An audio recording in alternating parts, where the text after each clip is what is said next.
Hi friends, welcome back to my channel Jyotsna kitchen. ఇప్పుడు నేను ఈరోజు రొయ్యలు ఫ్రై చేస్తున్నాను, చూద్దాం. ముందుగా బాండీ పెట్టాను, పొయ్యి మీద కాలింది. కొంచెం నూనె వేసాను. ఇప్పుడు అంతకుముందు ఈ రొయ్యలు శుభ్రంగా కడిగి ఉప్పు పసుపు అన్నీ వేసి కడిగి శుభ్రం చేసి నానబెట్టి ఉప్పు నిమ్మరసం వేసి నానబెట్టాను. నానిన తర్వాత గంట తర్వాత ఇప్పుడు ఇది ఫ్రై చేయబోతున్నాను. ఇప్పుడు నూనె కాలింది, ఫ్రై చేస్తున్నాను.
వాటర్ని ఇనికిపోయే వరకు వేయించుకోవాలి.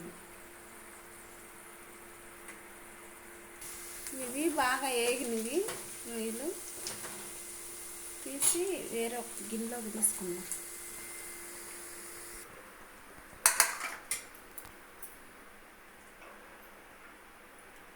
ఇదే నూనెలో ఉల్లిపాయలు వేసుకోవాలి.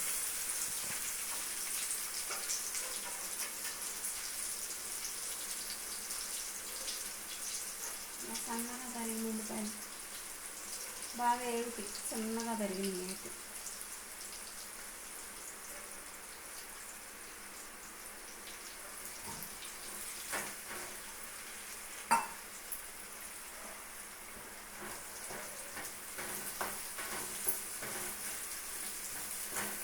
సన్నసగమే వేగించాలా, పెద్ద సైడ్ పెట్టుకొని సన్నసగమే వేయించుకుంటే తొందరగా వేగుతాయి.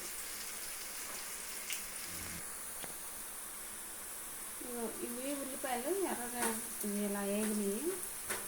ఇలా వేగంగానే అల్లం చిన్నులపాయ వేసుకోవాలి. అల్లం చిన్నులపాయ పేస్ట్, అల్లం చిన్నులపాయ వేసుకో.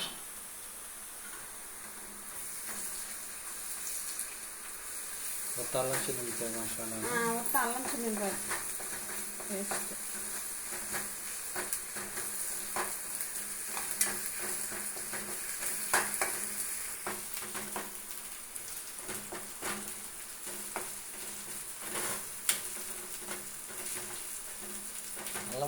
అల్లం చిన్నులపాయ పేస్ట్ వేసినాక కూడా వేగించాలా, దాన్ని కూడా ఎర్రగా వేగాలి. పచ్చి వాసన లేకుండా ఉంటుంది.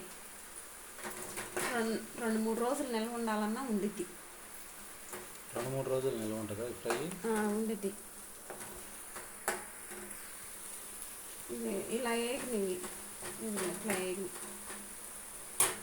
వేయించుకోవాలి.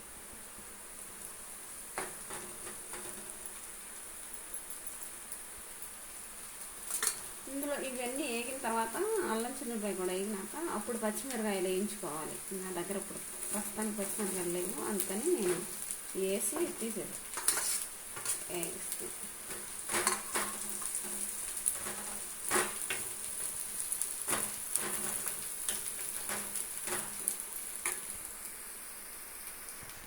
ఇందాక రొయ్యలు వీటిలో ఉప్పు వేసి వేసాం కదా, ఉప్పు వేసి నానబెట్టాం కదా, అందుకని చూసుకొని వేసుకోవాలి ఇప్పుడు. అందుకని కొంచెం వేస్తున్నా.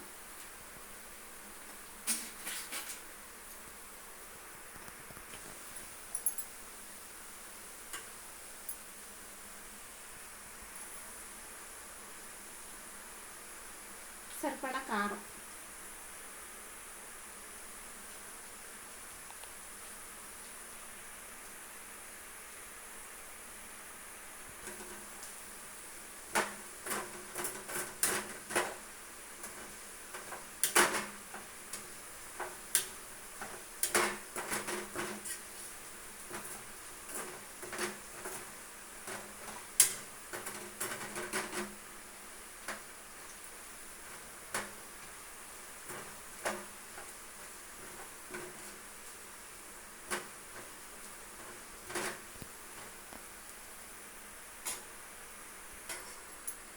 పొడి మసాలా,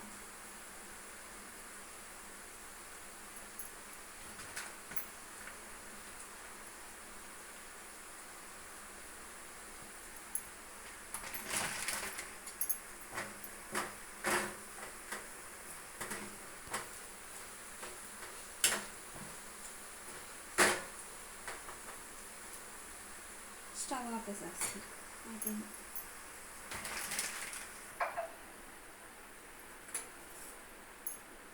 మంచి వాసన వస్తుంది. మసాలా వాసన వస్తుంది, మంచి వాసన వస్తుంది. చాలా సింపుల్గా, చాలా చాలా టేస్ట్గా ఉంది. ఒకసారి మీరు కూడా ట్రై చేయండి. మా వీడియో కనుక నచ్చినట్లయితే లైక్ చేయండి, షేర్ చేయండి, సబ్స్క్రైబ్ చేయండి. Thank you, bye.